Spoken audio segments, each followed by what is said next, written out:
السلام عليكم ورحمة الله وبركاته. الحمد لله والصلاة والسلام على رسول الله وعلى آله وصحبه أجمعين من تبعهم بإحسان إلى يوم الدين أما بعد. সম্মানিত ভিউয়ার, দর্শক শ্রোতাবৃন্দ, ফুলসিরাত পর্ব ৭৫ আমরা আরেকটি কবিরা গুলো নিয়ে আলোচনা করব, যার দ্বারা মানুষ জাহান্নামে নিক্ষিপ্ত হবে, ফুলসিরাত থেকে কেটে পড়ে যাবে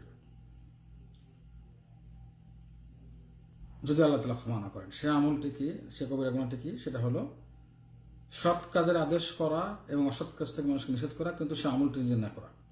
মানে মানুষকে অপরকে সৎ কাজে আদেশ করছে, সে আমলটি সে নিজে করছে না, এবং মানুষকে অসৎ কাজ থেকে নিষেধ করছে, কিন্তু সে নিষেধাজ্ঞায় পতিত হচ্ছে, সে কাজগুলো করছে।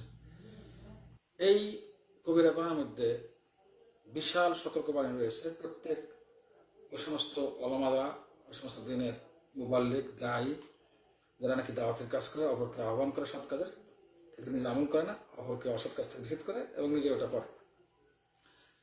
সব কিছু ক্লিয়ার হবে একটি হাদিসের মাধ্যমে। এই হাদিসটি সহিহ বুখারীর হাদিস এবং সহিহ মুসলিমের হাদিস। সহিহ বুখারীর ৩২৬৭ এবং সহিহ মুসলিমের ২৯৭৯ নম্বর হাদিসে ওসামা ইবনে যায়েদ থেকে বর্ণিত। রাসূলুল্লাহ সাল্লাল্লাহু আলাইহি সাল্লাম বলেন, তিনি মহানবী সাল্লাল্লাহু আলাইহি সাল্লাম থেকে বর্ণনা করেন, আল্লাহ রাসূল সাল্লাল্লাহু আলাইহি সাল্লাম বলেন যে কিয়ামতের দিন এক ব্যক্তিকে আনা হবে, মানে এক ব্যক্তির উদাহরণ দেওয়া হয় সেখানে, কিন্তু এরকম অনেক থাকবে।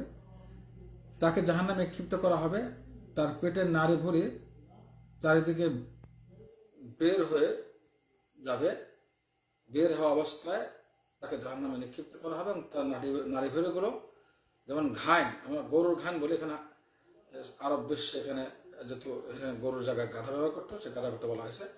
পেটের নাড়ি ভুঁড়িগুলো যেন আমাদের ঘানের মধ্যে চারিদিক থেকে গরু ঘুরতে থাকে, এই নারী ভুঁড়িগুলো সবগুলো বের হয়ে চারিদিক থেকে ঘুরতে থাকবে তার চারিদিক থেকে, এবং জাহান্নামবাসীরা তার চারিপাশে একত্রিত হবে এবং বলবে, অমুক ব্যক্তি, তুমি না আমাদেরকে সমস্ত অসৎ কাজ, তুমি না আমাদেরকে ভালো কাজ আদেশ করতে এবং অসৎ কাজ থেকে নিষেধ করতে, মন্দ কাজ থেকে নিষেধ করতে, অন্যায় কাজ থেকে নিষেধ করতে, তাহলে তোমার এই অবস্থা কেন? তখন সে বলবে যে আমি তোমাদেরকে ভালো কাজ আদেশ করতাম, কিন্তু ভালো কাজটি নিজে করতাম না, এবং অসৎ কাজ থেকে নিষেধ করতাম, কিন্তু অসৎ কাজটি নিজে করতাম। লা হাওলা ওয়ালা কুওয়াতা ইল্লা বিল্লাহ।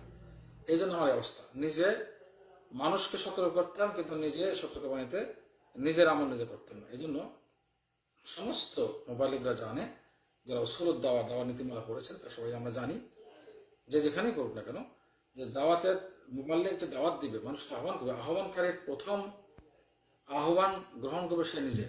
অর্থাৎ বলা হয় দায়ী, মুবাল্লিগ বা যিনি দাওয়াতে কাজ করেন, আহ্বান করেন আহ্বানকারী, আর যাকে আহ্বান করা তাকে বলে মাদউ।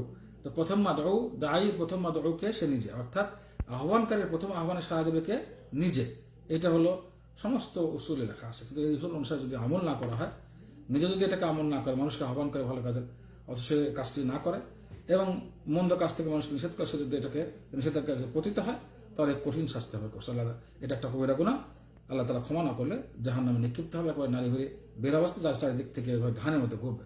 লা হাওলা ওয়ালা কুওয়াতা ইল্লা বিল্লাহ। এবং অসম্মানটা হলো সমস্ত জাহান্নামবাসী তার চারপাশে একত্রিত হবে, অন্যান্য যাদেরকে আহ্বান করেছিল, তো তারা এটা স্মরণ করে দেবে, বলে আমি নিজে আমল করতাম না, এই জন্য আমার অবস্থা। আল্লাহ তাআলা আমাদের সবাইকে যে আদেশগুলো, মানুষকে যে সমস্ত ভালো কাজে আদেশ কর্ম করি, সেগুলো আমল করার তৌফিক দান করুন, যে সমস্ত কাজ নিষেধ করি সেগুলো থেকে দূরে থাকার তৌফিক দান করুন, নিজেরাও এই নিজের কথা অনুসারে আমল করার তৌফিক দান করুন। আমিন। আল্লাহ তাআলা আমাদের সবাইকে সঠিক দিন যিনি আমল করে দাওয়াত দেওয়ার তৌফিক দান করুন। আমিন। ওয়া আখিরু দাওয়ানা আলহামদুলিল্লাহি রাব্বিল আলামিন। আসসালামু আলাইকুম ওয়া রাহমাতুল্লাহি ওয়া বারাকাতুহু।